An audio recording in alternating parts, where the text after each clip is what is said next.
Assalamualaikum warahmatullahi wabarakatuh. Hamdan wa salaman wa syukran wa ba'du. Episode kali ini saya akan mengkisahkan Nabi Ibrahim. Insyaallah nanti Nabi Ibrahim ini akan kita bagi pada 2 atau 3 bagian, karena kisah Nabi Ibrahim ini cukup panjang. Dianggap Nabi Ibrahim ini di dalam sejarah adalah bapak dari para nabi-nabi Allah, bapak daripada utusan-utusan Allah, sehingga perlu bagian secara lebih detail menceritakan atau mengkisahkan tentang Nabi Ibrahim.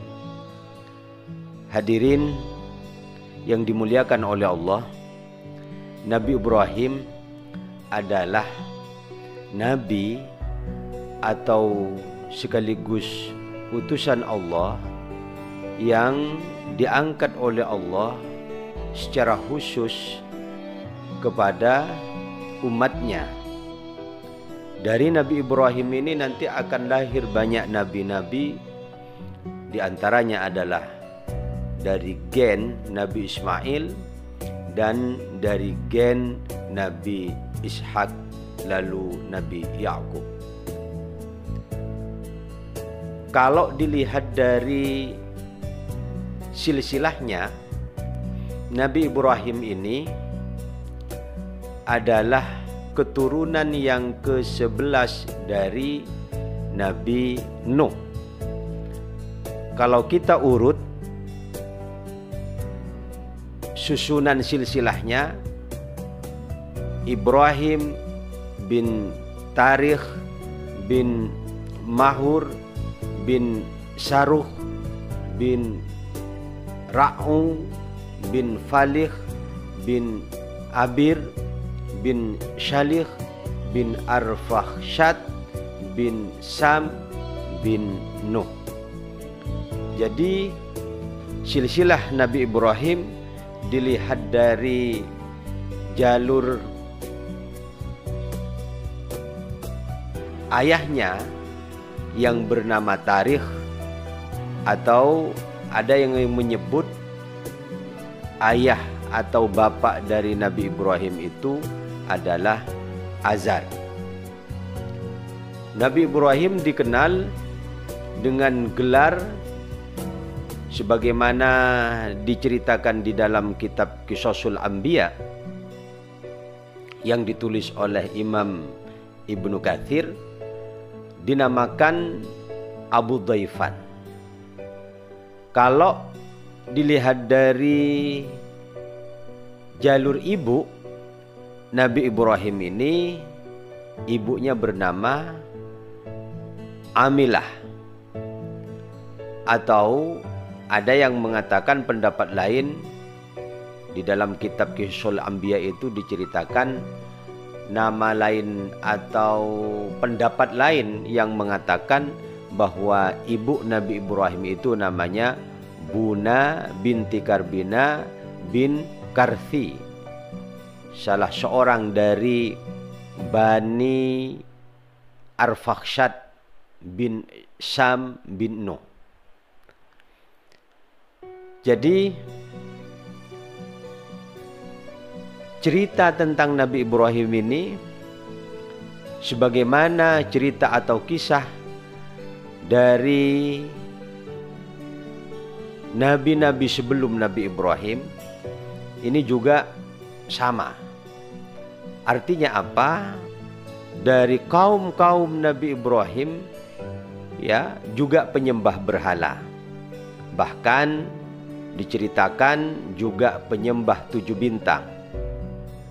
Nabi Ibrahim sendiri ini dilahirkan di kira-kira di sekitar Damaskus, kota Damaskus, atau dulu namanya ada sebuah desa namanya Desa Barzakh di Gunung Qasyun, itu di daerah Damaskus. ketika ayah Nabi Ibrahim, Azar, atau yang lebih dikenal adalah Tarikh, itu umur 75 tahun, sang ayah melahirkan 3 putra, namanya Ibrahim, lalu Nahur, lalu Haran. Dari gen Haran ini nanti akan lahir bangsa Haran. Ibrahim itu dilahirkan di yang seperti yang saya sebutkan tadi, di daerah yang namanya Gautha, atau lebih dikenal di sekitar Damaskus. Dari masa waktu ke waktu Nabi Ibrahim akhirnya menginjak dewasa. Ketika sudah menginjak dewasa, Nabi Ibrahim itu menikah dengan yang namanya Siti Sarah. Konon Siti Sarah itu mandul, atau tidak bisa memiliki keturunan. Ketika sudah dalam keadaan sepuh, singkat cerita, Siti Sarah ini akhirnya meminta kepada Nabi Ibrahim, ini di dalam kisah yang lain, di dalam kitab yang lain, ya, termasuk di dalam kitab beberapa tafsir Al-Quran, disebutkan bahwa Siti Sarah ketika sudah sepuh ini meminta kepada Nabi Ibrahim untuk menikahi amatnya atau budaknya yang namanya Siti Hajar.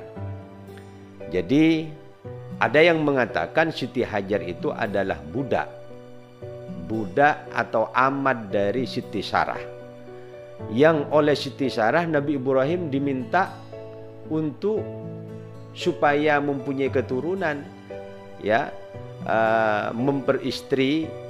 Dulu budak itu oleh sayyidnya itu halal untuk dinikahi, untuk digauli secara suami istri. Singkat cerita, akhirnya Sarah ini ketika mengajak atau meminta Ibrahim untuk menikahi Siti Hajar, lahirlah seorang anak namanya Ismail. Lah ketika sudah dalam mempunyai anak Siti Hajar ini, ternyata sifat, ya mungkin emosional atau ya sikap cemburunya muncul. Siti Hajar cemburu kepada Siti Hajar dicemburui, gitu ya. Siti Hajar dicemburui oleh Sarah. Sampai pada suatu ketika Siti Sarah meminta Ibrahim untuk membawa Siti Hajar itu keluar dari rumahnya. Akhirnya dibawalah Siti Hajar itu menuju daerah Jazirah Arab atau ke Mekah. Ini nanti yang akan berlanjut cerita akhirnya melahirkan Nabi Ismail. Nabi Ismail menginjak dewasa dan seterusnya. Ini akan saya sampaikan pada cerita atau kisah yang selanjutnya, juga pada bagian dari kisah Nabi Ibrahim ini. Hadirin rahimakumullah, sebangsa dan setanah air yang dimuliakan oleh Allah. Ketika Nabi Ibrahim ini oleh ayahnya juga diminta untuk menyembah berhala, Nabi Ibrahim tidak mau. Nabi Ibrahim menolak. Bahkan Nabi Ibrahim mengajak ayahnya untuk menyembah Allah. Walaupun sebelumnya kita tahu di dalam sejarah Nabi Ibrahim ini di dalam mencari Tuhan, mencari Allah, mengenal Allah, ini beberapa waktu, beberapa musim, beberapa proses perjalanan. Ibrahim asal mulanya menganggap bahwa Tuhan itu bintang, atau bintang itu adalah Tuhan. Sebagaimana bangsa Haran, ya, penduduk Haran menganggap bahwa Tuhan itu bintang atau menyembah 7 bintang, sekaligus menyembah berhala. Begitu juga ayah dari Ibrahim. Ayah Ibrahim itu sebagai penyembah berhala yang sangat, katakanlah kalau bahasa sekarang itu sangat fanatik, mengajak Ibrahim untuk sama-sama menyembah berhala. Tapi Ibrahim tidak mau. Sampai satu ketika Nabi Ibrahim itu melakukan dialog yang sangat panjang dengan ayahnya sendiri. Nabi Ibrahim mengajak supaya ayahnya ini menyembah Allah, karena Nabi Ibrahim ini pada akhirnya nanti diangkat sebagai utusan Allah, diangkat sebagai nabi yang mempunyai risalah nubuah untuk mengajak kaumnya yang menyembah berhala dan menyembah 7 bintang ini untuk supaya kembali kepada Allah, supaya menyembah Allah, tidak melakukan kemusyrikan, tidak mensyirikkan Allah, tidak menduakan Allah. Termasuk Nabi Ibrahim mengajak sang ayah. Tapi apa kata sang ayah? Sang ayah tidak mau, bahkan sang ayah menolak keras, menolak mentah-mentah, tidak mau terhadap ajakan Nabi Ibrahim. Satu ketika pada kesempatan yang lain sampai Nabi Ibrahim itu akan dibakar. Bahkan bukan akan dibakar, tapi sudah disiapkan semacam tungku, semacam alat di mana Nabi Ibrahim ini akan dimasukkan ke alat itu lalu dilemparkan sehingga Nabi Ibrahim itu ya dibakar hidup-hidup. Tapi karena Nabi Ibrahim ini adalah seorang kekasih Allah, seorang Khalilullah, ketika sudah disiapkan tungku, sudah disiapkan kayu bakar, bahkan Nabi Ibrahim sudah di sekelilingnya ini sudah penuh dengan kayu, lalu dibakar kayu itu. Nabi Ibrahim ada di dalam kayu itu, maka Allah menurunkan mukjizatnya kepada Nabi Ibrahim. Qulna ya narukuni bardan wa salaman ala Ibrahim. Ini mukjizat. Mukjizat yang diberikan oleh Allah kepada Nabi Ibrahim. Ketika Nabi Ibrahim sudah dibakar hidup-hidup, karena Allah sudah memberikan mukjizat, maka api yang asalnya panas itu menjadi dingin. Qulna ya narukuni bardan wa salaman ala Ibrahim. Dinginlah api, selamatkan Ibrahim. Hadirin rahimakumullah, sebangsa dan setanah air yang dimuliakan oleh Allah. Sampai di sini cerita ini, mudah-mudahan di dalam episode kali ini nanti akan dilanjutkan pada episode tentang bagaimana kelanjutan dari cerita Nabi Ibrahim. Mudah-mudahan sekilas apa yang saya sampaikan ini manfaat dan barokah. Wa akhiran wal musta'an, wallahul muwaffiq ila aqwamit thariq. Wassalamualaikum warahmatullahi wabarakatuh.